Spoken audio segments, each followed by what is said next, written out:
Good evening, everyone. Good evening. Thank you for coming this evening, very special evening, celebrating two anniversaries. The anniversary of the ascension of Father Myung, who is the co-founder with Mother Moon of Universal Peace Federation. And we're going to be hearing a lot more about his life very soon. And also it's the 19th anniversary of Universal Peace Federation within a few days. So we want to celebrate these two anniversaries together today because they have been playing an amazing role, particularly starting in 2005, amazing development in such a short time. And a lot of that is due to the passion of Father Moon and Mother Moon in their world tours, traveling across the world, visiting 120, 130 nations, each day one nation by nation. It's grueling, but delivering the same message and also meeting many presidents, prime ministers, really very significant leaders. And some of those leaders have remained in contact and remained instrumental in the development of UPF in those countries. You think of President Moisu in Albania, and also many other figures like that came from this time, from the early years of Father and Mother Moon traveling around the world, visiting all these countries. And then later on, their children and the grandchildren also, they came on very significant tours. So we've had, since that beginning, amazing growth. So thank you for coming. You're all from almost every continent of the world here. I can confidently say that, knowing a number of you. So I wanted to start with a video of the life of Father Moon. So this way we can understand something of the background to Universal Peace Federation. So please start, Raymond. It's called A Determined Man.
One thing I can say is the complexity and the diversity of all those organizations that he created or founded to make a difference, and so many of them are still going on or are still going on within another organization. So sometimes you have to learn a whole system of acronyms. So the PWPA and the ICUS and the ICUS, or all these things, there's so many acronyms. But in a sense, his creativity and vision for founding so many organizations to make a difference. And Universal Peace Federation, he found it as a way to coalesce a lot of these organizations under one umbrella. So then we have subsections for parliamentarians, for academics, for many of these different organizations. But it shows the importance of Universal Peace Federation. And it also connects I think the two together this evening. I want to invite up our patron. I want to acknowledge also some people. Particularly, I want to acknowledge Senator Abdul Qayyum, who's a former Lieutenant General, 3-star General, former Senator of Pakistan. Thank you so much for coming today, sir. And also I'd like to acknowledge many ambassadors for peace. Who's an ambassador for peace here? Thank you. Actor is one of our trustees. And Simon Nayas will be speaking soon. She's also a patron. And Duchess Nermin El-Gamal of Lamberton, who is recovering from an operation. So we're very grateful that she could come today and give us some words. Thank you. Please welcome our patron. Thank you for being here and being part of our peace journey. Today, as we gather here for the 12th anniversary of the remembering of Father Sun Myung, the co-founder of the Universal Peace Federation, and to celebrate the 19th anniversary of UPF founding, Father Myung's legacy continues to inspire us to strive for a world of peace, unity, and shared prosperity for all humankind.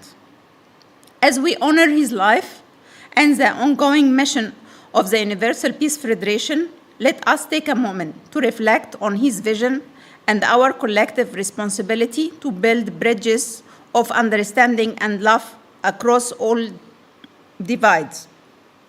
I now ask that we observe 1 minute of silence in memory of Father Sun Myung and in indication to peace for all. Please, peace. Thank you.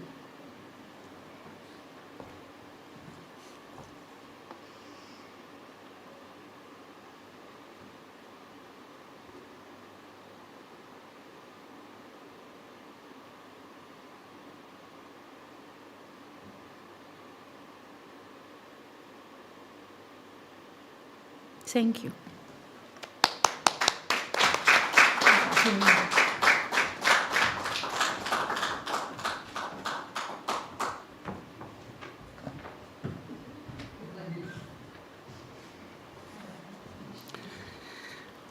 Now I'd like to invite Dr. Simon Nayas, who is a clinical psychiatrist, consultant psychiatrist, and a patron of Universal Peace Federation UK. Please share some words. Thank you. Thank you. Thanks, Robin. And ladies and gentlemen, distinguished guests, and friends of the Universal Peace Federation, good evening and a very warm welcome to everyone. It is a great honor for me to serve as the patron of Universal Peace Federation, and a role that comes with great responsibility and commitment, and I'm honored to be one of them. And today, as we gather to commemorate the 12th anniversary of Father Moon's ascension, and we pay tribute to a visionary leader and whose whole life was devoted to the pursuit of global peace, unity, and realization of a world founded of love and mutual respect. The belief, as we see in the video as well, God loves all of us equally, and we are one big family of humanity. And Father Moon's unwavering dedication to bridging divides across cultures, religions, and nations continues to inspire us all, and I'm one of them. That's why I joined UPF. And this anniversary is a powerful reminder that how one life, single person, can change the whole world and could have profound impact.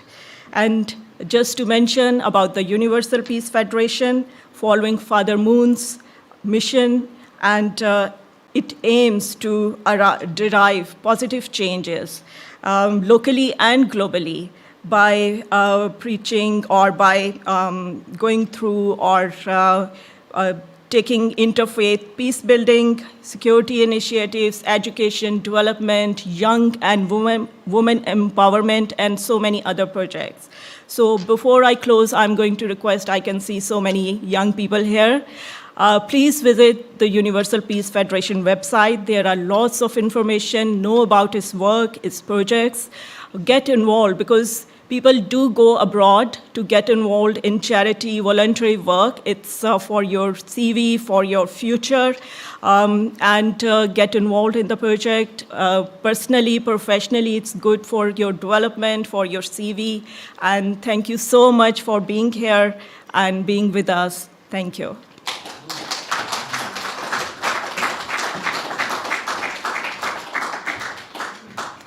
Thank you very much. So recently we had something called Peace Road. And who was on Peace Road?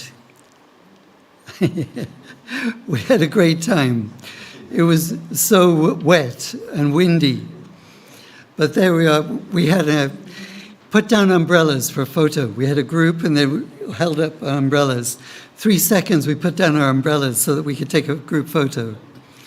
In the end, we took the best photos. I think we're inside. But we had a great time. So Peace Road is part of a project that Father Moon created in 1984, I think it was, at a particular conference. The idea was to create a culture of peace through connecting all the continents of the world and connecting humanity through road and rail, through tunnels and bridges. And particularly Father Moon saw the Channel Tunnel as one extension of that, one component of that. He also wanted to see the Bering Strait Bridge created between Siberia and Alaska, and also a tunnel between South Korea and Japan. So there's much more work to do also in other parts of the world to create this. But his vision was to have an area both sides of the road or the rail where people could go without visas, and they could meet each other, they could communicate, they could trade. There could be a lot more interaction between people of different countries. So this was his original vision. I want to invite our next speaker. It's the Reverend Dr. David Hanna. He's the UPF North Region President. He's going to speak about Father Moon's life and different stories from his life. So please welcome Reverend Dr. David Hanna.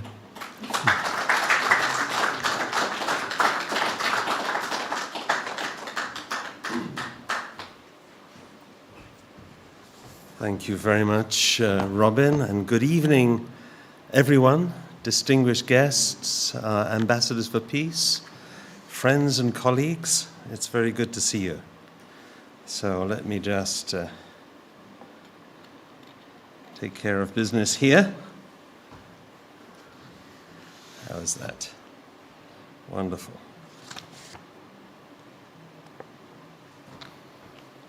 So my short talk tonight is called Remembering Father Moon.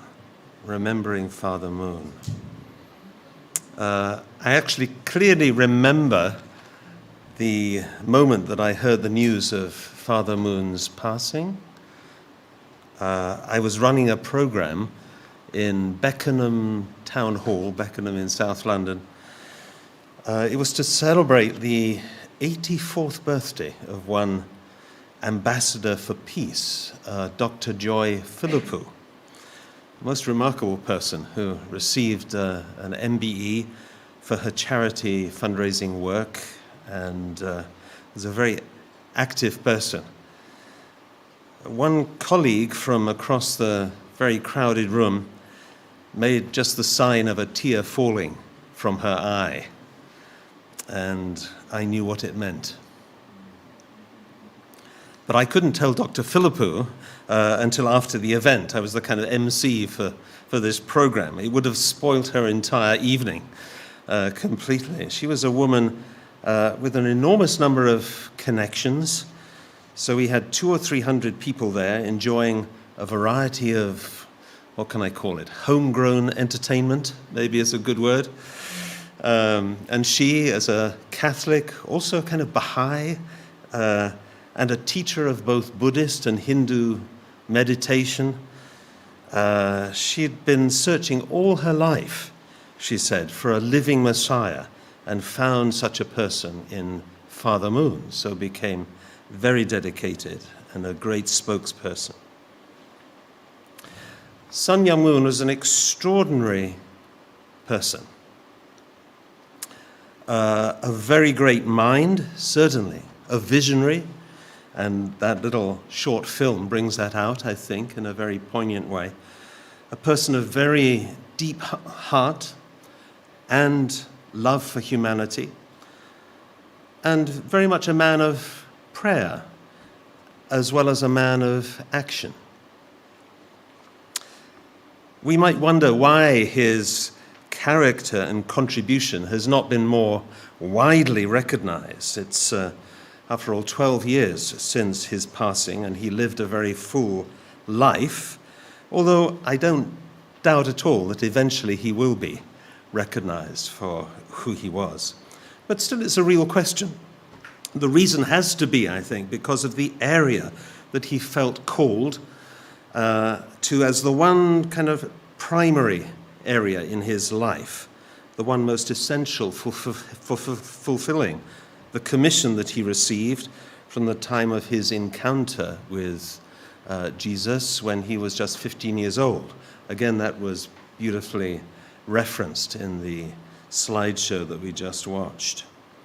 And that area I'm talking about is, of course, religion.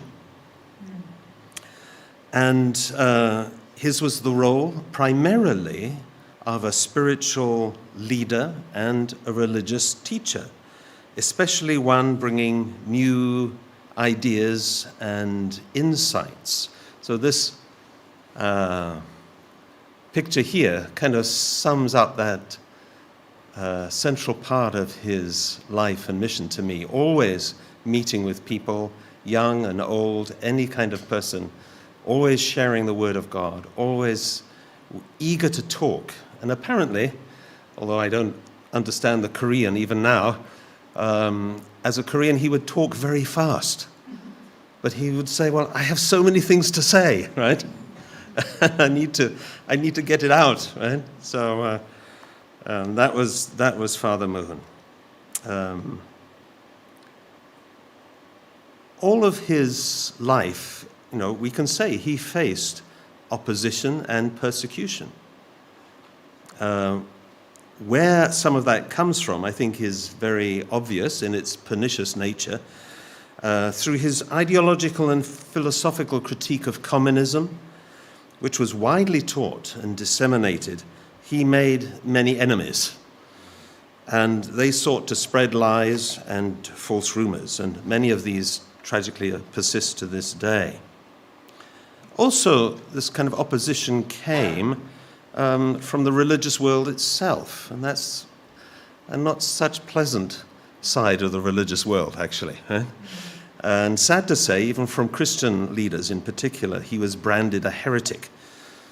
But, history teaches us that there's a certain pattern there. It's not a particularly pleasant pattern, but it's one where people cry, burn the heretic, and then they end up adopting the heresy, because actually what the person was saying was very sensible.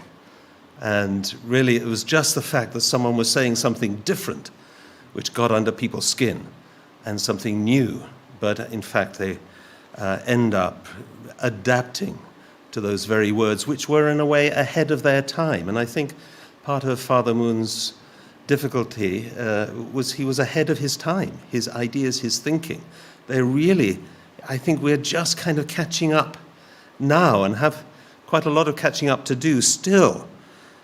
Even those who, we count ourselves very much part of his following. Actually, I think most of us who knew him well never expected that he would pass as soon as he did.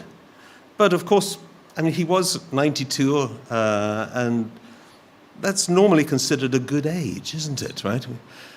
We'd be very happy to make it to that age. It's well beyond the average lifespan. But one reason why I think we imagined he would continue even longer was that we had heard he was making conditions, and I'll explain what that is. It's a very unificationist term, right? He was making conditions to live beyond 100.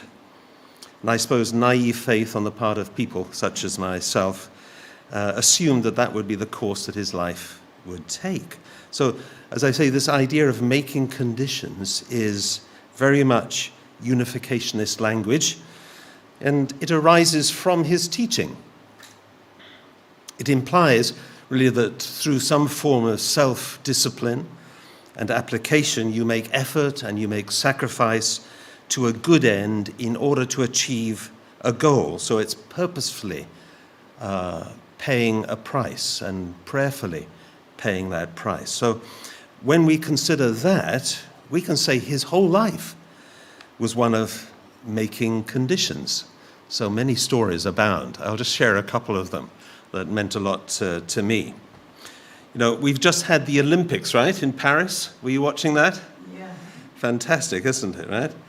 Back in 1988, that was when the Olympics took place in Seoul, Korea, which is, of course, Father Moon's home nation. So he wanted to be there, and in the very midst of that, to welcome the world to Korea. That was their kind of slogan for the Games. This picture is of the Korean Olympic Stadium that was built for the 88 Olympics. But here it's being used for a unificationist wedding. Can you believe? This is a blessing ceremony from August 1992, 30,000 couples, plus many more joining by satellite from other locations in the world. But, we like to think that maybe this was the real reason the Olympic Stadium was built, right? It's... So at the time of the Olympics, Father Moon brought representatives from all around the world to help contact embassies and the chef de mission of the various Olympic teams. He wanted to offer gifts and genuine hospitality to everybody of the whole massive Olympic team that was visiting the homeland of Korea. And I was amongst the task force that was summoned to go to Korea to help with these things. I think I was kept quite busy. I just saw one piece of the Olympics. that was all. But we were doing very worthwhile work, I'm sure. So on our arrival, when we got there, we were invited to Father Moon's home, where we had heard he was watching television. He was watching the Olympic Games on television. But I tell you, he wasn't simply watching television. We were surprised to see that he was sat in the middle of quite a big a carpeted living room, we can say, and with 3 large projection screens. This is 1988, so these are kind of, not the style of flat screen that we have today. And he had 3 remote controls, flicking between the channels and dodging the adverts and the Korean dramas, what those are like, and trying to catch as much of the sports coverage as possible from the different channels. They would be televising different parts and different buildings, and this was quite an operation. He said his goal, the kind of condition that he was making, his goal was to watch more of the Olympics than any other person. And this was the condition he was making. But the shocking thing was that because of his determination to do this, his face was swollen, and all around his eyes it was puffy, because he was watching from early morning to late night and 3 televisions. This gets very tiring. So clearly he wasn't doing this for personal enjoyment or entertainment.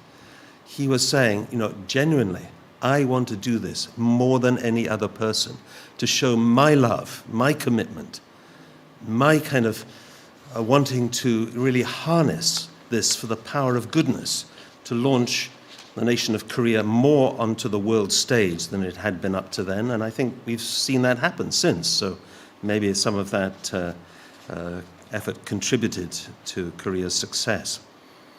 And while he was watching, he would get inspirations. At one point, he told his assistant to get made a suit of clothes for every participant from those foreign countries. Now, that's not a small thing, right? In the end, I think, it couldn't be done in time, but they had to send bolts of beautiful material back to the various countries where the teams were coming from and could make them suits. I think the Soviets got theirs. The Soviets got theirs. This was significant because they were involved in the games after a large break, right? So he felt really it was a way to heal some of the rifts between the communist and democratic world. So, so this is what he was kind of thinking, suddenly thinking, we have to do this for these people. And then he would organize it and try and make it happen. Well, later around, must have been 1993, I was a student at that time at the Unification Theological Seminary, which also Father Moon founded, in upstate New York, and we were living quite close to where Father and Mother Moon were at that time. And at that same time, he was encouraging his wife to do a tour giving public speeches. And he thought it better for her to go without him. And this was surely some kind of advanced preparation, I think, for what she's doing now, to further their work. But, of course, still he wanted to support her and find a way to support her. So he wanted to make some condition, right? For that, he made a determination that for the period that she was away giving public speeches, he would go fishing in the Hudson River in upstate New York for striped bass. And he'd go every day, early morning. Well, here's a picture of a striped bass. They're very elegant fish, actually. Right? And it happened to be the time of year when these particular fish swim up the Hudson River. Right? Now, I had a chance to go on a second boat on one of those mornings. Our 2 boats fished nearby each other in the same part of the river.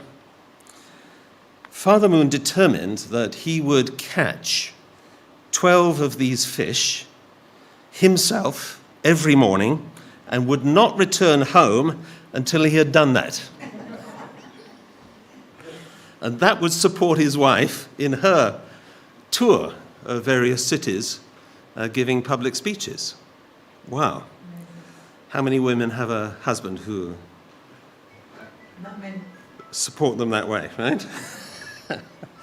So, now, that in itself is already a difficult challenge, right? Because if you've ever fished, you know that no matter how good you are, sometimes you catch fish, right? And sometimes you don't, right? You can come home having not caught a single fish, and you seem to have done everything right. But there was an added difficulty. The law on the Hudson River, it placed some restriction on fishermen. There was a rule, 1 person, 1 fish per day. But he wanted to catch 12. And the river was patrolled by river police. They have boats going up and down, right? And checking, how much you're catching, this kind of thing. So what could he do? Well, he had the perfect solution. On his boat, he took 11 Japanese sisters, ladies from our church community, right? Who didn't fish.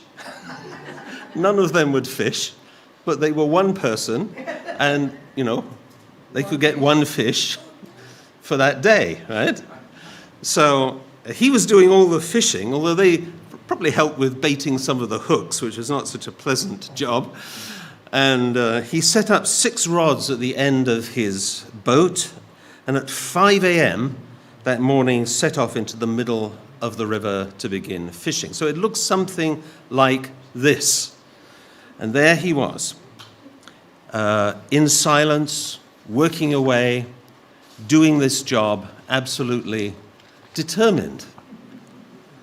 And as I said, I was in the second identical boat, but I was with 11 other colleagues, so 12 of us.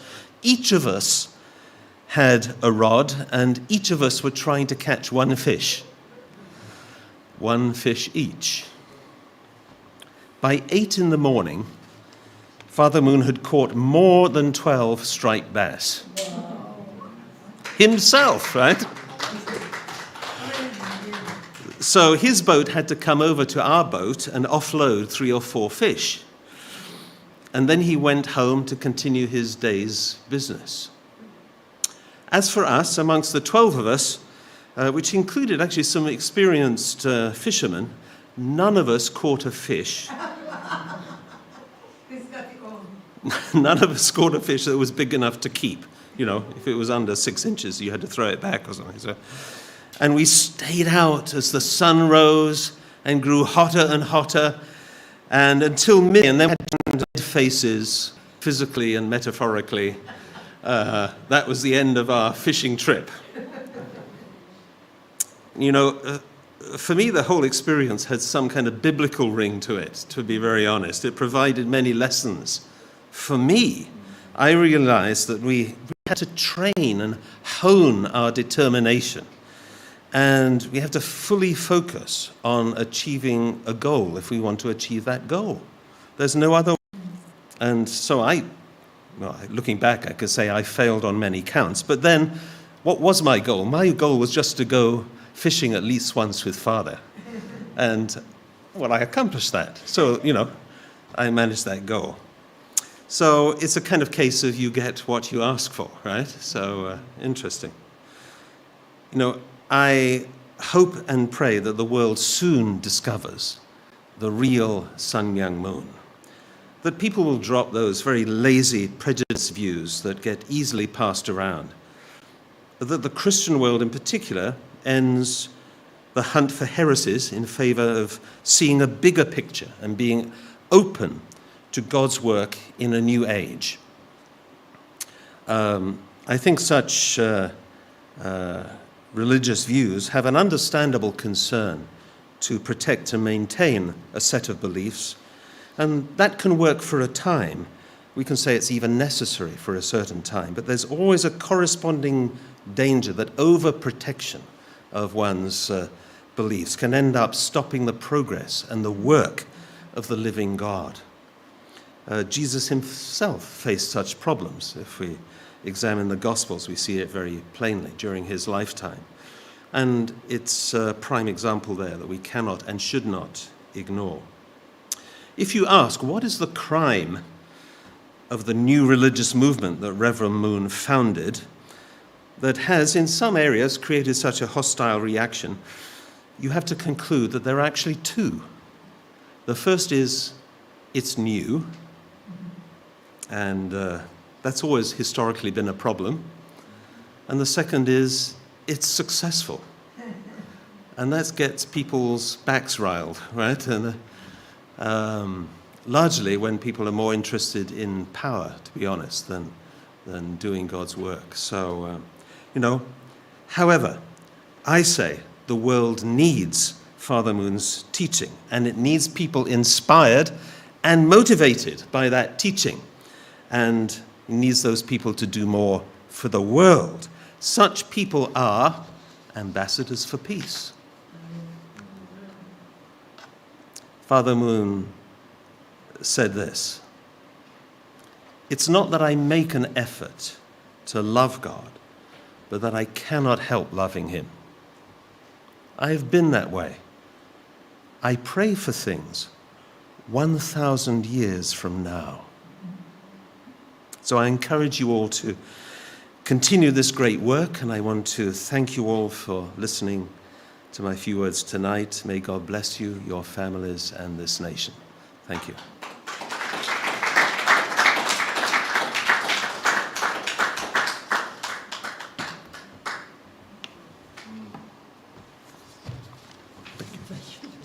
Thank you.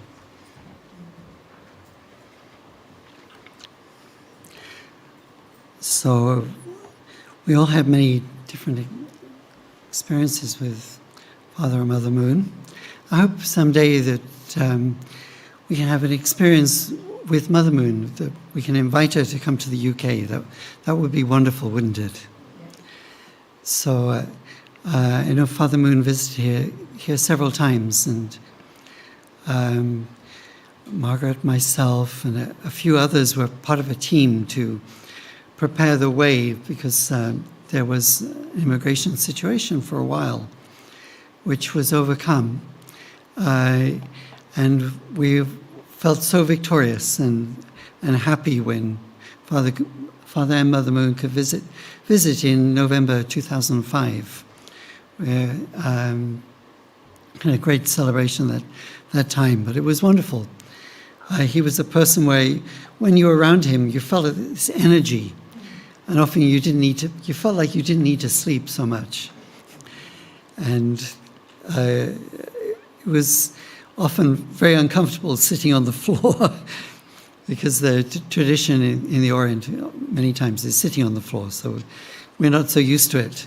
So many times we would have a creaking back or stiff knees or something, but it was a wonderful experience because he was so passionate to want to educate, to raise up, to empower, to encourage us to reach our highest levels of what we could accomplish in our lives, to do something great in the world.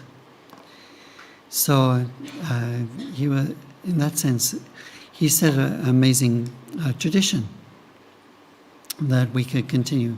He used to say also that if you want to change things, now and the next few years, then you could start an initiative, you could work with some people. But if you wanted to change things for 100 years, you need to set a tradition and a culture of empowerment, a culture of achieving for some particular goal.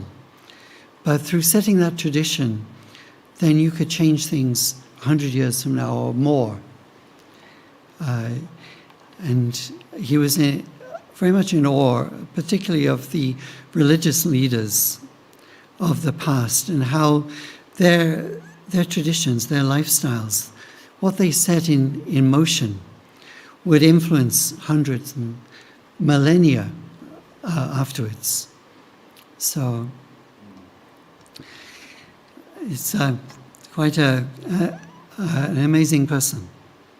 So the Universal Peace Federation came on the foundation of Father and Mother Moon, and their goal was, the goal of Universal Peace Federation particularly, was to work together with the United Nations to establish a much more peaceful world and establish this culture of peace. And as you can imagine, in our current world, you can see that that is a long-term project. But I want to invite up now Senator Abdul Qayyum, who is a former Lieutenant General, a 3-star general, but he's someone who knows the price of peace. He's seen the conflicts which have lighted the path to peace, but he's seen what it needs to establish peace in a region, and also has given him some insight. He's often on a TV program about geostrategic topics in Pakistan, and he has a great insight into the world political situation. And we wanted to invite him here because he's visiting. He came last year and the year before. He received an Ambassador for Peace Award. He's had a role in the Senate of Pakistan. He's worked with a number of major companies in Pakistan, with the steel mills of Pakistan. He's been an envoy of Prime Minister Nawaz Sharif here to the UK one time, and particularly to emphasize the issues that are going on in Kashmir. So he's played a very instrumental role in Pakistan, but he has an understanding of peace from his speeches before, beyond Pakistan, of the issues facing the world today. And for that reason, I would like to invite Senator Abdul Qayyum to come and speak. Thank you. Thank you very much.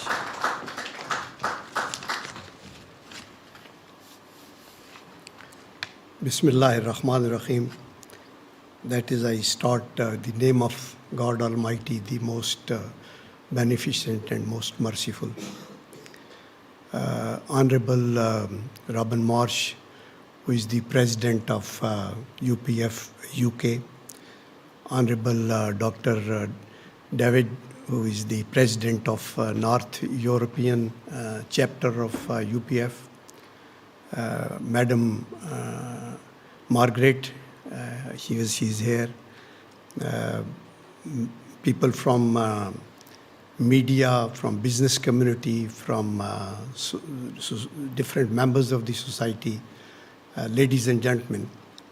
It indeed is a great honor and a privilege for me to have been afforded this opportunity to come here and share my humble views on this subject, because today's day is important that way that it is one, that the death anniversary of a great leader, and second is it is the birth anniversary of UPF because they have now completed their 19 years.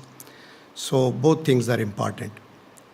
About the leader, Father Moon, much has been said, and very enlightening information about his personal conduct and Father Moon as a person and his activities. They were great. But more important is his message that he left for us, that he talked about universal peace, that he always talked of no conflict. He wanted the unification. He talked of unification churches. He spoke about the unification of Christianity. He was also talking about unifying Korean Peninsula, north and south.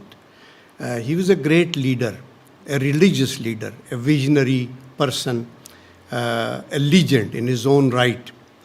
And therefore, such people are a blessing. And the best way to pay homage to them is to act upon and complete their dreams, translate them into actual realities on ground. When I see that he was born in 1920, now just imagine that was the era It was the aftermath of First World War, in which roughly 37 million people lost their lives. And then League of Nations came into being. And thereafter, when he grew up, he was about 20, he witnessed Second World War, in which nuclear bombs were used in Hiroshima and Nagasaki. And the casualties were roughly 60 to 70 million people, both killed in military actions, civilian casualties, deaths due to diseases, famines and all that. So it was a misery. And I see that a person of his credentials, of his mindset, of his sensitive heart for humanity, he witnessed all that, and that must have affected him, which finally came in the shape of, you see that in 2005, Universal Peace Federation, he is the co-founder. No wonders. Because, and he could live only for 7 years, and he passed away in 2012.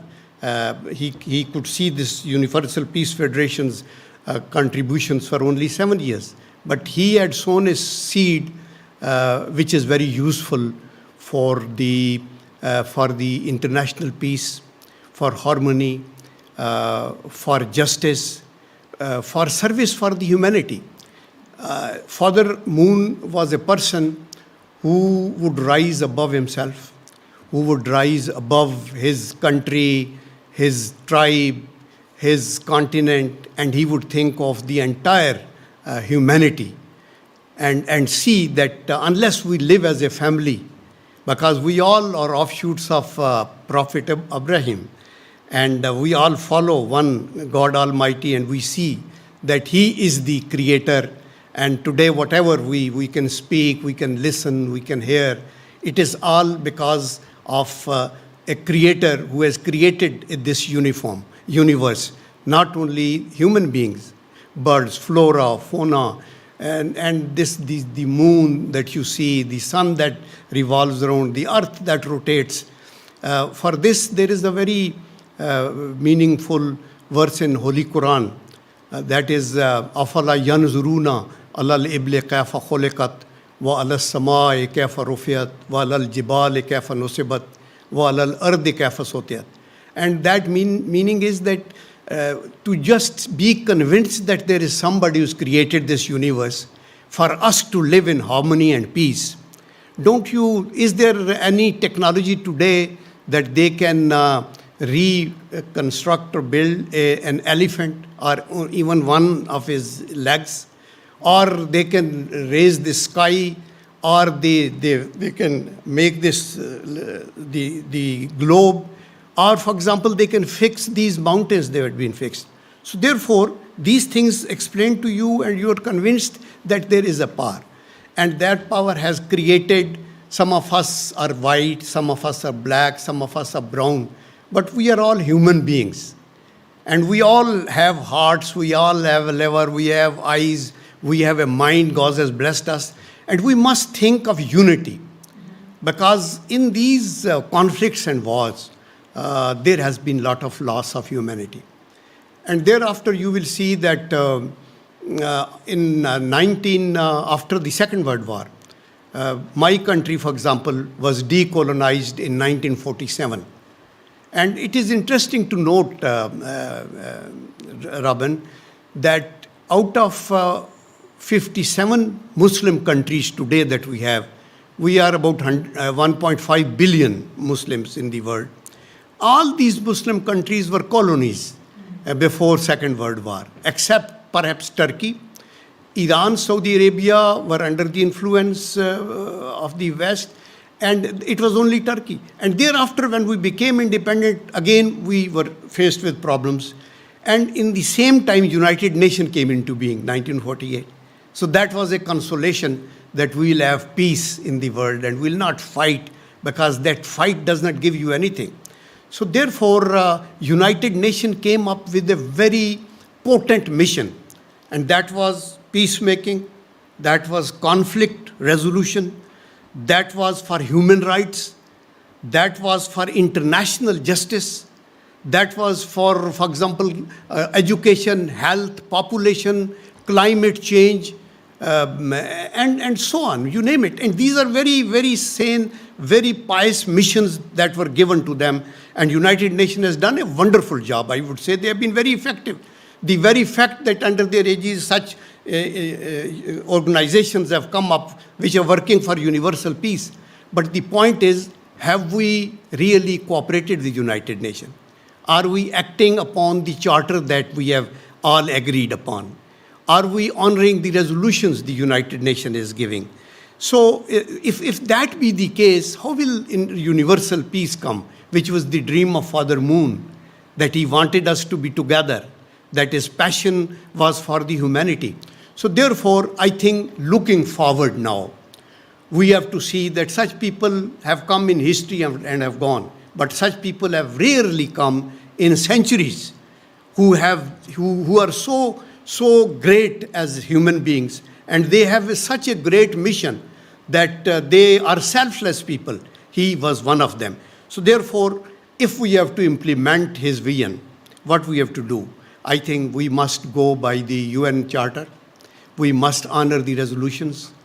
We must seek solution for these conflicts, Ukraine-Russia war, what is happening in Palestine. Just see, your heart bleeds what is happening in Kashmir, what happened in many other wars, Gulf War. You can see the Vietnam War, Korean War. This has happened while the United Nations was there.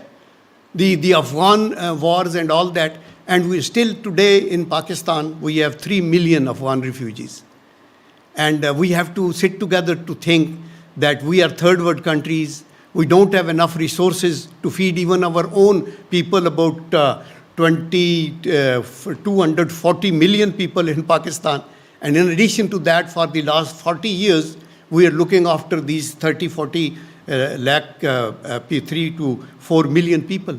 So I think my appeal at this forum, which is a great forum, and I'm grateful to Robin Marsh and Margaret, and that they afford me this opportunity and invite me, and I meet such good people who are very creative people, and that we must unite together for the international peace.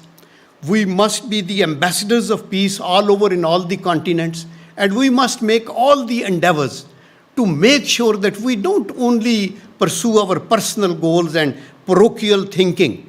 We must have a thinking for the universe, because we are here today, we will not be here tomorrow. Those people who were here, let's say 50 years or 100 years back, after 50 years, 100 years, I am at the fag end of my life. But many young people will again, can't wish that they'll also become 92 years of age like Father Moon. So therefore, I don't know, you may not be understanding Urdu, but some of you who do understand, there is a poet, Nazir Akbar Abadi, who said, जो कब्रे को हुन उसकी उखड़ी तो देखा न उज़्वे बदन था न तारे कफन था और नज़ीर हमको पहले हवस थी कफन की जो सोचा तो ना हक का दीवानापन था. And this means that he says that a man died and he was buried, and when we took him out again, the coffin that he was wearing was also taken away, eaten away, and obviously nothing left. And then I thought, why even coffin? When you go from here, you go alone. You don't take anything. You have no pockets with that where you can carry your mobile phone or anything else. Nothing. So if this is the reality, if this is the reality of this life, which is like a water bubble, it comes up, it goes down. A few seconds, life passes away like that. So therefore, I think at this forum, we will support Robin and his team and Universal Peace Federation. They have a big mission, and we all are their ambassadors in our own countries, and we will do our best. I am so grateful, sir. You have given me so much of time, and I have met so many good people. Thank you very much. So nice.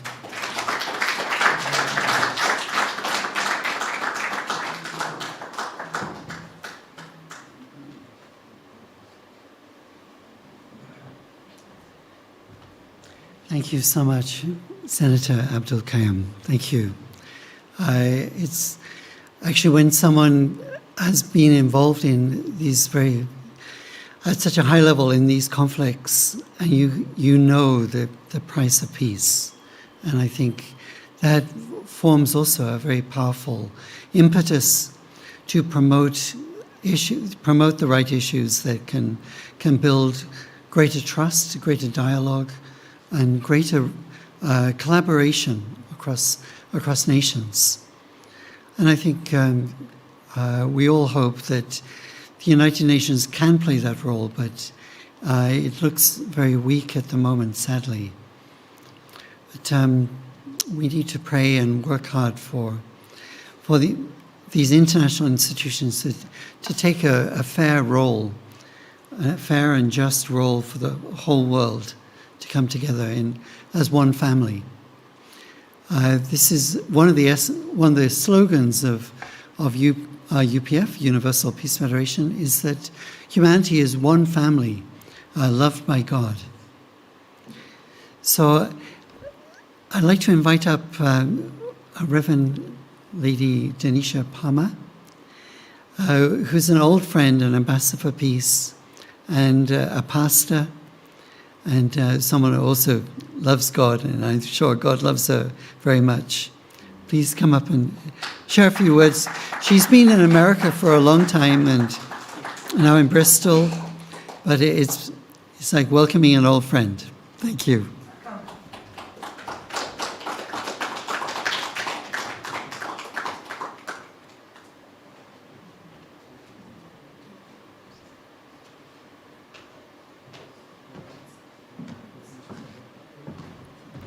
Good evening to all the dignitaries, ladies and gentlemen. It's a privilege to be here. I look at that smiling face, and you cannot help but feel the love coming from him. On my way down, I'm from Bristol, and my organization is called the Peacemakers Prayer Patrol.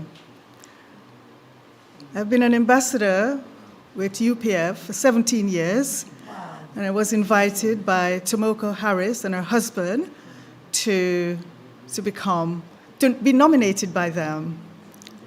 At the time, I thought it was because we shared such vision. It was so similar. I couldn't believe it. I thought, oh, have they been reading my script that the Lord gave me? But then I realized we've been going longer than I was. I wanted today to say something really public. I wanted to say I really and truly loved Dr. Myung. I saw that he embodied the Christ. I saw that he imitated the life of God in everything that he did from the day of his calling. He never gave up. There was something that was said in the video today that many would have given up, but he didn't. And his life taught my life something. In 2015, when I had a death experience, I think what brought me back was his experience and his teachings. So I owe a lot to him. I was actually shocked when I heard he passed, only because I believe he couldn't pass from his body because of the principles that he held. And he ingrained those principles in me, even though I never met him personally. I met him in my dreams. Something he said that was very, very important. He said that all nations would come to Korea to learn about peace. And I was one such privileged to come on behalf of my ancestors from Africa, Jamaica, Israel, where else are we from? Armenia, to go to the palace to learn about peace. It was such a privilege. And so I'm so grateful for him sticking to that vision, for going through the prisons and not giving up. He instilled that in us. Do you know something happened a few weeks ago? And we as ambassadors need to take our place in our cities, in whatever we do. It might not be going abroad, but we can keep the principles that we learn and apply them in our own cities. A few weeks ago, there was something terrible happening in Bristol.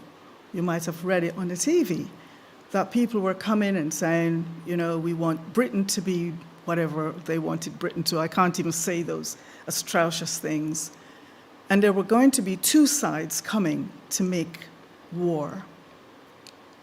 But you know, the clarion call for peace rings out. And even though the man is not in his body, his message lives in us, and therefore he lives on through us. And when the threat was that the far right, is it far left, whatever it was coming, and there was going to be counter protests, walls were boarded up, and our group went out. And it seemed impossible. But you see that thing that we heard about that he does, like he's going to fish and he's going to hope, and it's going to happen. What do you call it, condition? Well, he conditioned me. And I just was calling out and praying, you know, because we are known as prayer patrollers, and we pray for radical things. But it was impossible. It was going to be thousands and thousands of people descending on the city, and there was going to be war, really. And suddenly, it was about 6 of us. I said, you know what? Let's just baptize this city with peace. Let's just say, go to all the shops and say, there will be they won't come. We won't have a clash. And you know what happened, don't you? We don't know how it happened, but they did not come. Bravo. They did not come. Can I be so presumptuous to presume that Daddy word lived through me? I dare to believe that, and we need to hold that.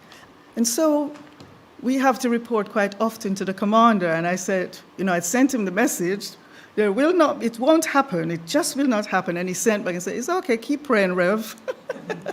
And for the first time in 23 years, the commander, Mark Renakers, I'm sure he doesn't mind me saying this publicly, sent back a prayer hand in acknowledgement that prayer works.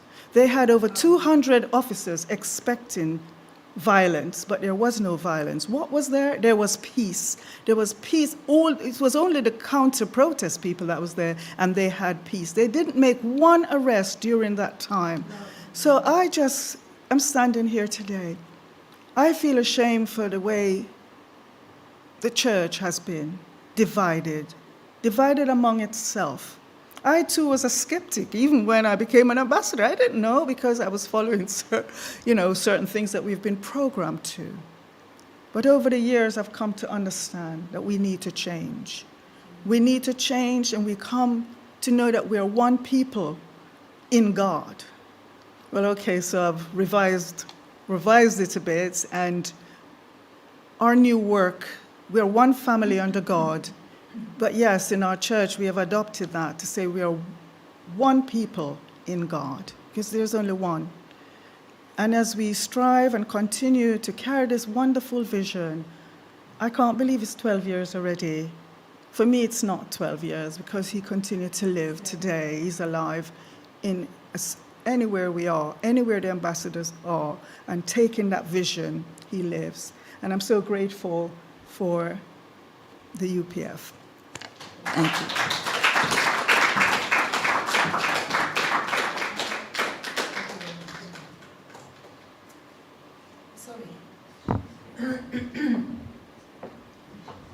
I wasn't going to speak, but Robin wrote so many memories about the time that we worked for Father Moon to come to this country. And we were promised almost every day that when Father Moon comes, I will personally, this is a Reverend song, I will personally show so that these two people really work so hard for this coming. And lo and behold, the day we were in charge. So when people were going to see Father Moon, we were working. And I honestly cried. I loved him so much, not because it's like a passion, it's well how much he taught us. I think if UPF is working well, it's because we know what we have to do. It's not, it didn't come from heaven. It came from, of course, heaven, from Father Moon's teaching, you know? And I'm so grateful for that. But I was crying that I didn't see him personally, but I've seen him other times. But then Reverend Song said to me, "Don't worry, Margaret. You will have Father Moon's signature on a picture saying," and he had written, you know, his name and everything and signature. It came from, you know, because the Reverend Song came to give us. And I felt so privileged then, you know, that I have something from his hand. And if we, you know, like my sister said, if you don't see him now, you will see him in your dreams, if you can connect. And I think UPF is on the basis of the teaching of Father Moon and Mother Moon now, yeah. And that's why I think that we can go forward. You know, the people that they were from before, when we were IIF something, what is it, Robin? International Interreligious Federation for World. Yes. And that time we also gave Ambassadors for Peace Awards. And one of these friends, she said to me, she was calling me and she said, I want to say something about Father Moon, etc. I said, sure, you're welcome. And as it happens that she's had a major crisis, but she's still coming. She said, Margaret, you have done so much. I said, it's not me. You and Robin have done so much for UPF. It's just completely amazing. I have never been anywhere, he said, that everybody is accepted. This is the secret. If we have to be one family under God, we are our brothers and sisters here now. Yeah. So therefore, that's teaching alone is powerful. Yeah. So you cannot say to somebody, "Why did you come?" And he's not from us. Everybody is welcome, as long as we're working with each other and with God. So thank you. But is there anyone who wants to say something? Hello? No one? Okay. Absolutely. Yes, this is our brother Ashley Crosswaite, a great personality. Yeah. I want to thank everyone that's shared something already.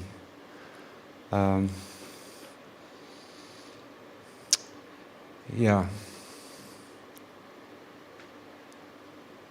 I had a lot of experiences with Father Moon, and quite personal experiences, especially during the course of my 40 years of marriage to my wife. And actually, I was introduced to my wife by Father Moon. And one time he asked me, did I choose well? And that was a very meaningful experience for me. I said, yes, Father, you chose well. Everything's okay. Even though we went through a lot of problems with infertility and miscarriages, all kinds of issues to try to have children.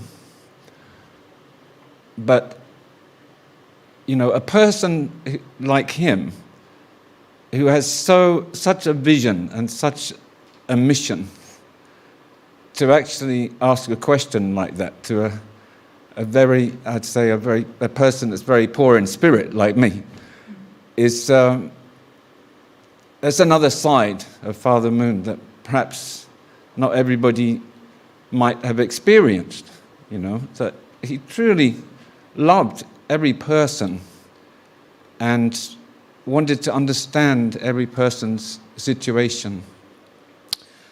So I want to share one thing, that is about service, because when the last time that Father Moon came to the United Kingdom, he said, Europe should serve Africa.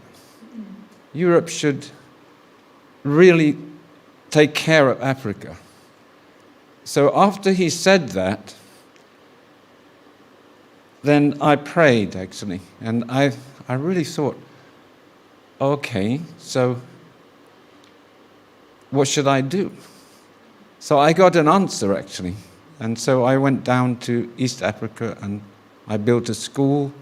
I started a team, a medical team, and that's all because of his vision, his teaching.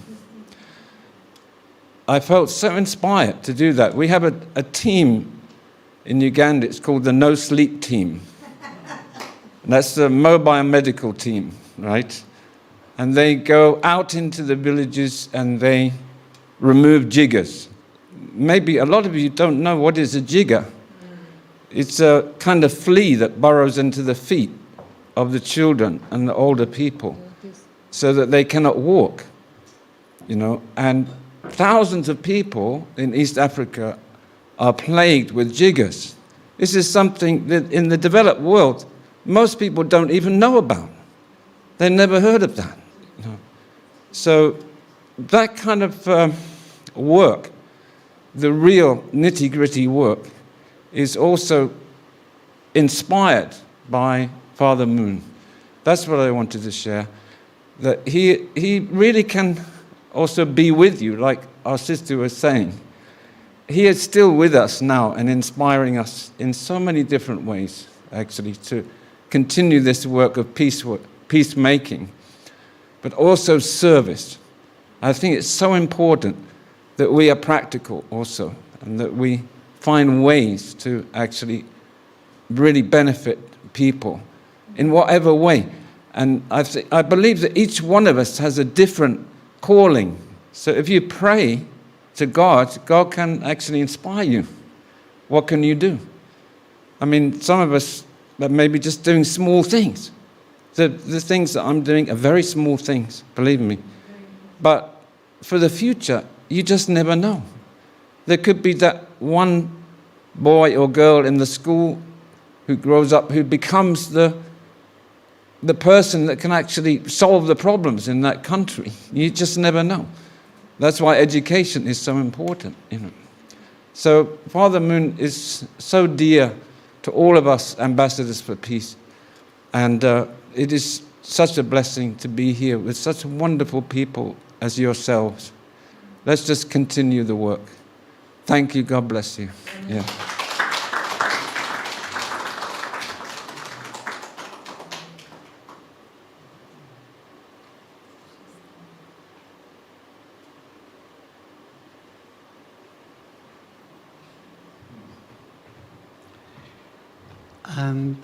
Actor, would you like to say something? I know you're fundraising. Oh, okay. That's great. Does someone else want to say something?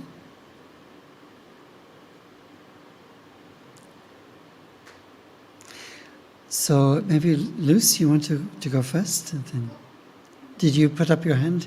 Or you didn't? Oh, David?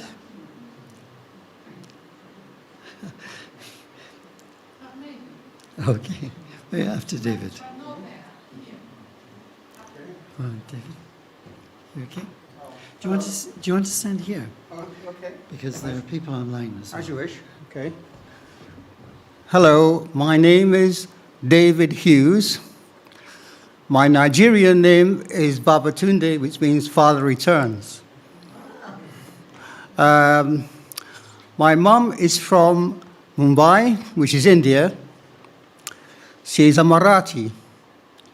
You may be aware of who those people are. They congregate around Maharashtra. Okay? So my mother said she would not marry an Indian.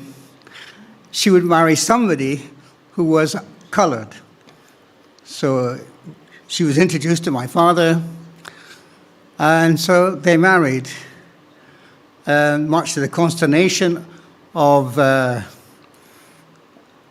mother's relatives. They were unhappy about it because it's not the traditional thing to do, to marry somebody from another culture, who speaks another language, and who's from the continent, the original continent of the world. So when I met the unification movement, I was so happy because I began to make sense to myself, because I was always asking myself, why am I such a mixture when all the people I meet around me, when they ask me, where are you from? And I would say, well, do you mean where my father's from, where my mother's from, where I was born? Because I was born in the north of England, but we got housing in Scotland. So which is it you mean? Where I'm born, where I grew up, where my father's from, where my mother's from? Because most of the people who were asking me were people whose fathers and mothers and grandparents, all the relatives came from the same part of the world. So not unlike the good Reverend there, who has many cultural influences. So, if you think that is complicated, then Reverend Moon thought I needed a bit more complication in my life. So he offered me a wife from Belgium. So that's African, Indian, and Belgian, that's European. And then, if that wasn't enough, my son decided he wants to marry somebody who is half Japanese and half Irish American. So there we are. So our granddaughter is African, Indian, European, Japanese, and Irish American. So are we one world or not? I rest my case. Thank you.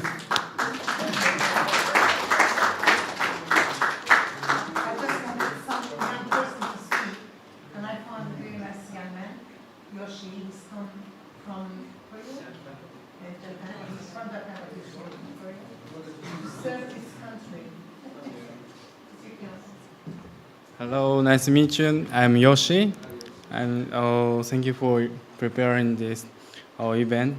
So yeah, also I feeling very good the movement, the peace, so unification movement, because I also 2 weeks ago I joined the Peace Road event. Yes. So that day I visited France over the Dover. Also, same time the UK and the France. So I joined the France part and also UK part. I feel very good the project. So yeah, UPF, Universal Peace Federation movement very good. I felt the very good movement. So this now situation, so everywhere, like in Ukraine and also in Paris now. So we need to what about the peace? What can I do? So I felt the young person more.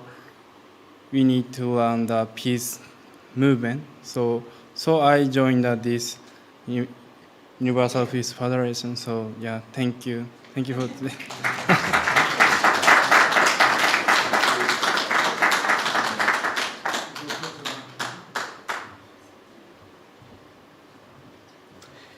It's nice to have a young person's viewpoint. Yeah, the passion of being a teenager and wanting to make a difference, to want to really change the world, right? Even to make it somewhat better.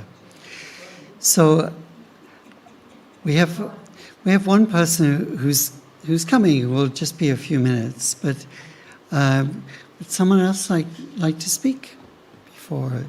If you like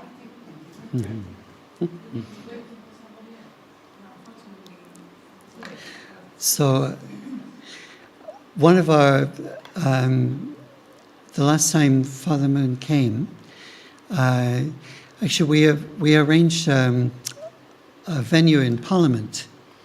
So, remember we had the room available, and Baroness Vermeer was there, and David Anderson, MP, he was a Labour MP. He had booked a room. He'd been to a number of events and knew our movement quite well. So he booked a room, and we were hoping that Father Moon was going to speak. In the end, Mother Moon came and spoke. And Father Moon spoke in the evening. But it was a really nice occasion to have both of them speak in different times on the same day. But it was lovely to have Mother Moon speaking in Parliament. This is 2011. I remember it was a very nice experience. But often when it happened, things had to happen at the last minute. So David Hanna was often the master of ceremonies. And as you know, David is very calm. Even if he's feeling turmoil inside, he's extremely calm outside, and he can project this calm. We were asked to get 3 people to come on stage, and 4 people to do this, and 3 to do that, and all at the last minute. And we were trying to give a list to David. But I remember his amazing calm, being the person who is receiving these scribbled messages.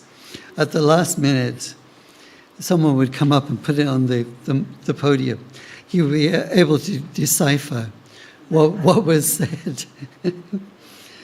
Incredible. But he was an amazing MC of those times.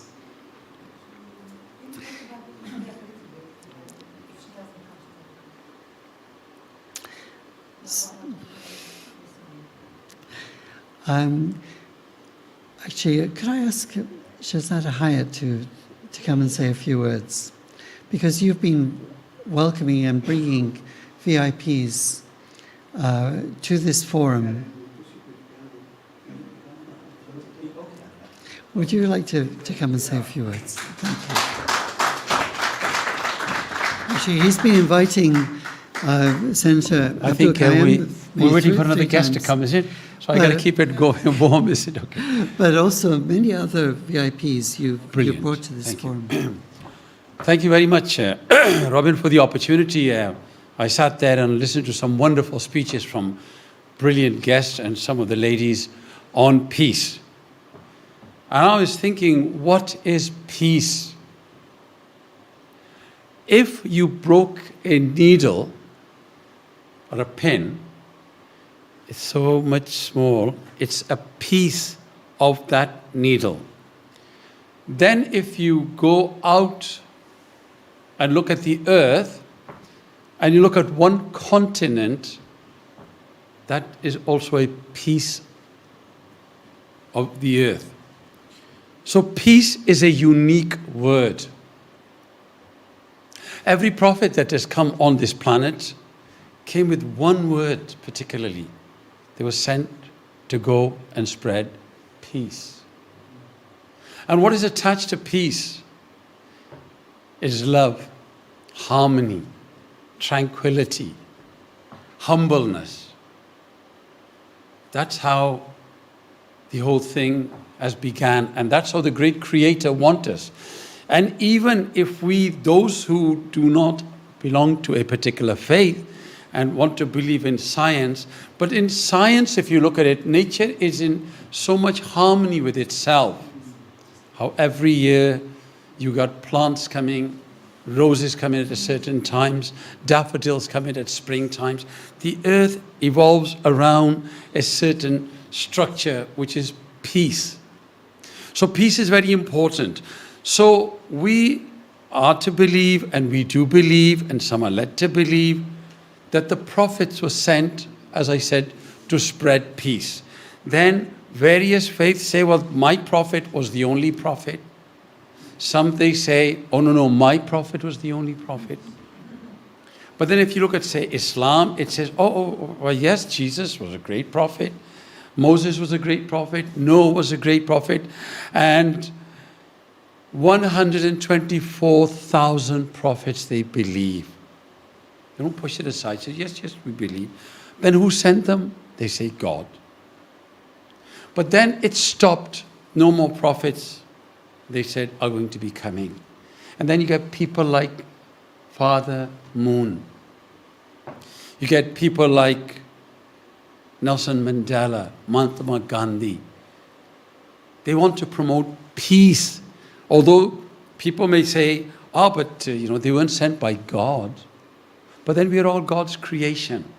And we believe nothing moves without the will of God. And so what is happening is peace, whether we look at those doves. Just imagine one of those doves today. Never before in history has peace come under so much attack as it has in more recent times. In the past, people used to fight with bows and arrows. They used to fight with sticks. But it's only now man has created such a destructive weapons that it was used in Japan, and we thought that probably would be end. We've learned our lesson. But we're on a verge now so much that there's so much danger that weapons more of mass destruction are about to be unleashed. In recent times, we've seen now that the missiles that once used to stay in their silos or whatever have now started to fire left, fire right. And it's people that send them towards the sky to fall on other people. Then it's people then also underneath who have developed another mechanism to stop them falling and hurting people. So there's two types of people. One person has developed to destroy, and one developed a machine or a weapon to stop it from falling and hurting people. So where are we now? Well, people like this have left a tree. Now, it's up to us whether we water that tree of peace, or we can start cutting away at the branches, and there's no branches left, and eventually we start to cut the entire tree. So, today, and on anniversaries of great men, I see so much peace and tranquility on the face of this man. And when I came into this room, and I see Mr. Robin Marsh, there's so much peace on his face, so much tranquility on his face, that you could come here and you cannot hear a pin drop. Everybody speaks here with such wonderful silence. So what do?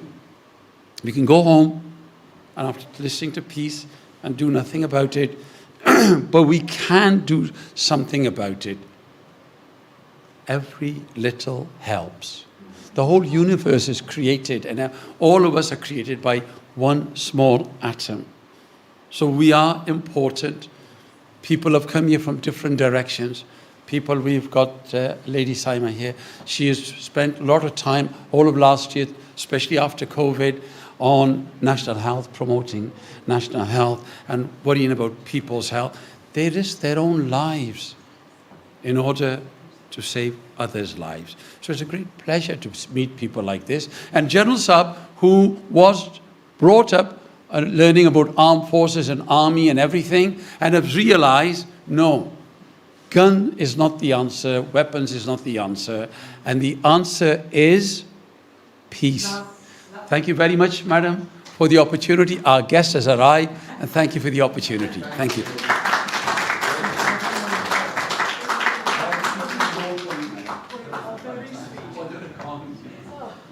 You know, she's got a big problem at home.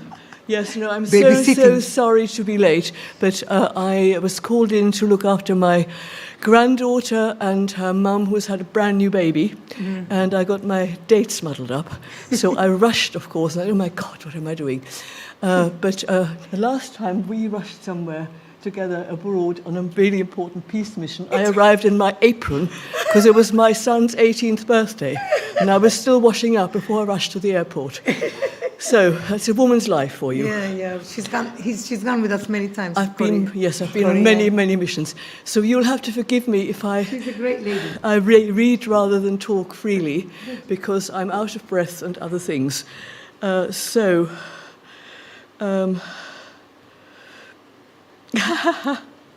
of course it doesn't come up. Here we go.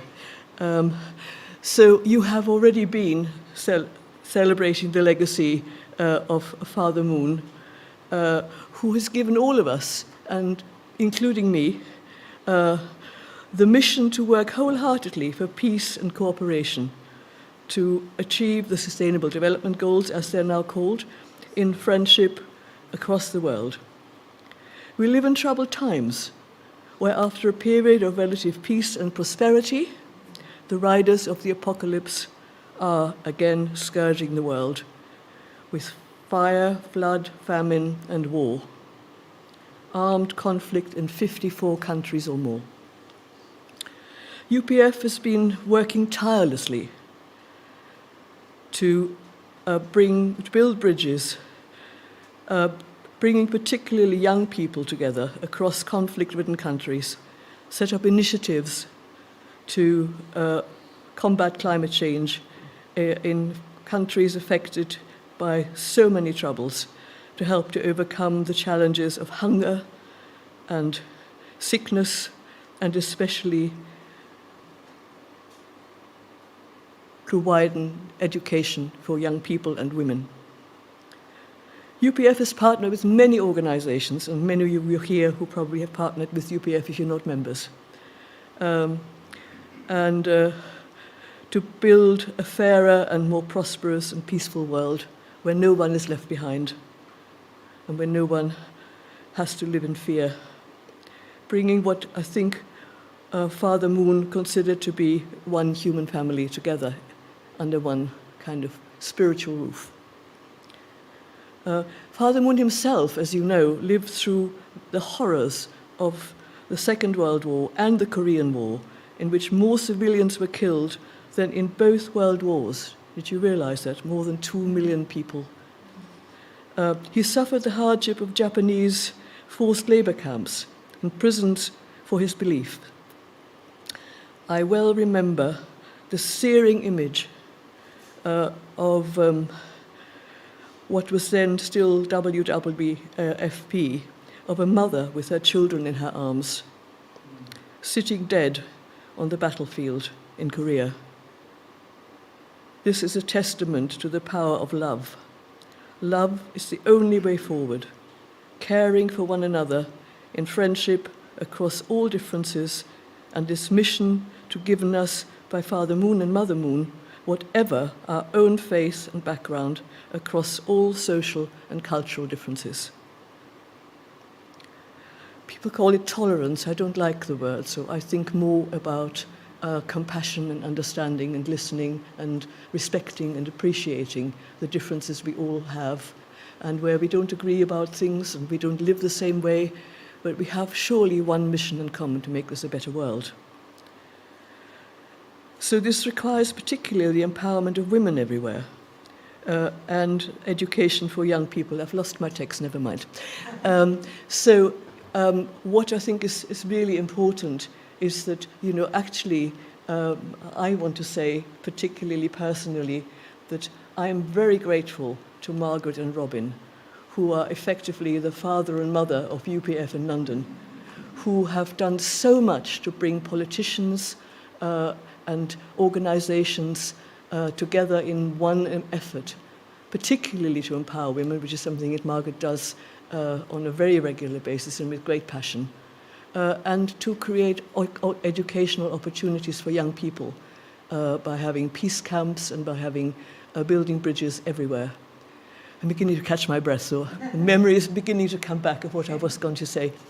So I think, we are in a very privileged space where so much love and effort and skill has gone into building this organization from, well, nothing, because it was founded in 2005, wasn't it? Into a thriving organization where all of you here are helping us to celebrate whatever you believe and whatever you practice by way of religious observances or none, to advance this message of peace for the world and of cooperation and of dignity and of what I would call love for one another. And that's really all I want to say. Thank you. Sorry? Thank you, Hilda. Yes. You always can speak. Well, it's sort Thank of... you very much. No. What do you want me to do? So we have a famous picture downstairs in our office with Father Moon on the stage, and then Hilda is there. He just presented something to him.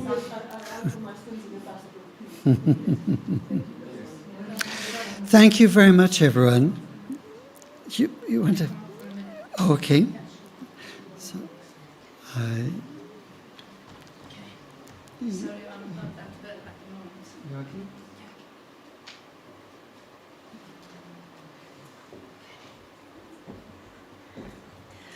I felt guilty when you give me opportunity to say something. So I wanted to say thank you very much for that opportunity and apologize to you not doing, because I didn't think I was qualified enough to say anything that is related tonight or to Father Moon. That's why I said that I wasn't coming up. But then I thought, I come back from mixed culture background.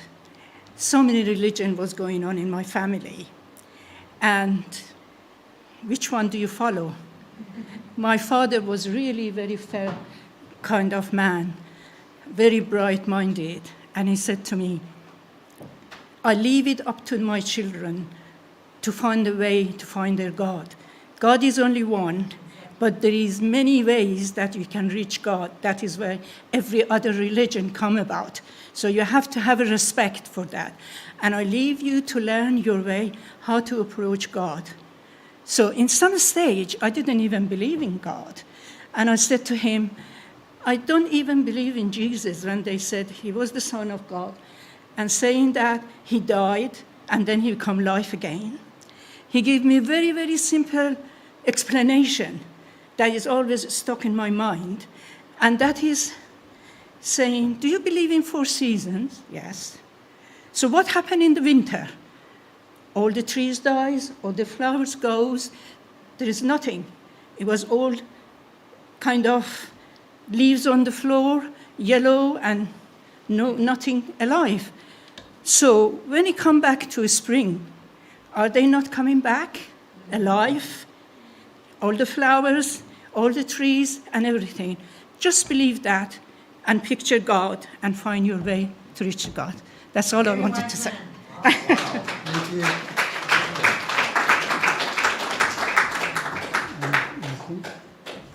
Sorry, I'm going for my operation soon. I think God is just at first.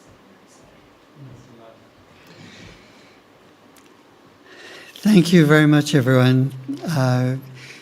Thank you for attending. Would you like to? Should we have a final word from a young person? Yes? Okay. Come on, Nigeria.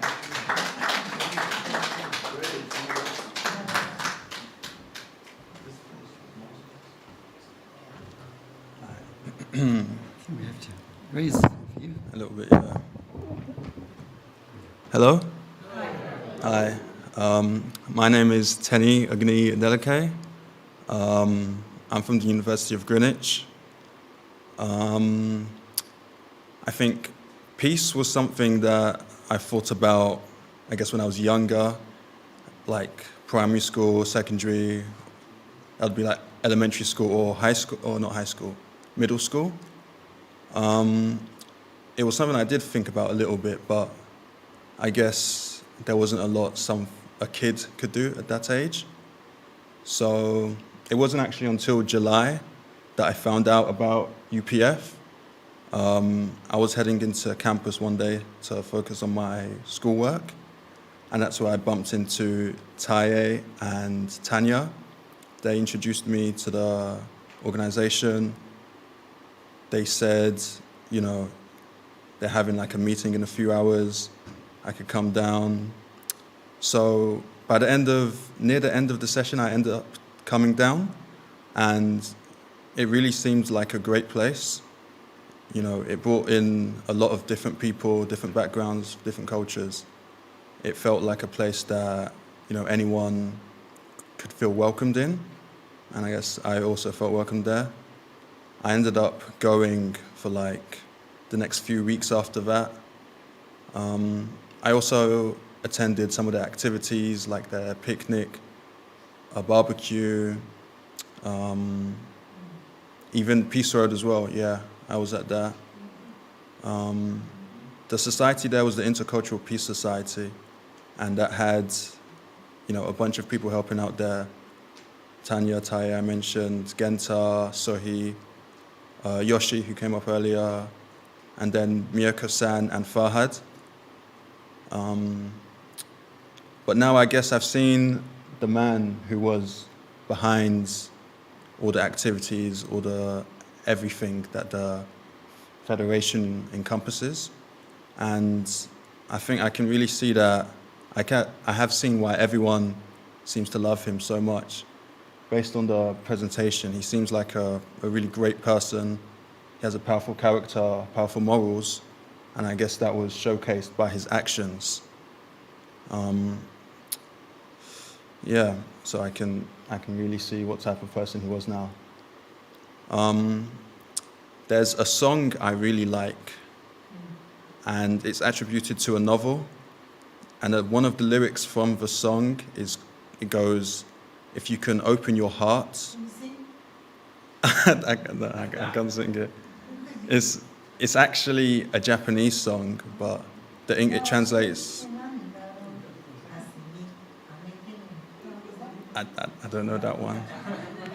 The lyric translates to, "If you can open your heart and let it fill with compassion and love, you will soon find your way." The novel follows a man who had a second chance at life, and previously he was quite closed off. He didn't, let his emotions show. He didn't try to make friends. He didn't really speak to anyone, but bit by bit, when he met new people, he eventually opened his heart. He, let it fill with compassion and love. He found new friends, new allies, new people he can just spend time with. And coincidentally, I guess in his later years, he actually also went around the world in the novel. He went around the world trying to unify the different kingdoms, the different places, different villages for peace as well. So just a coincidence. Anyways, yeah, thank you. Thank you.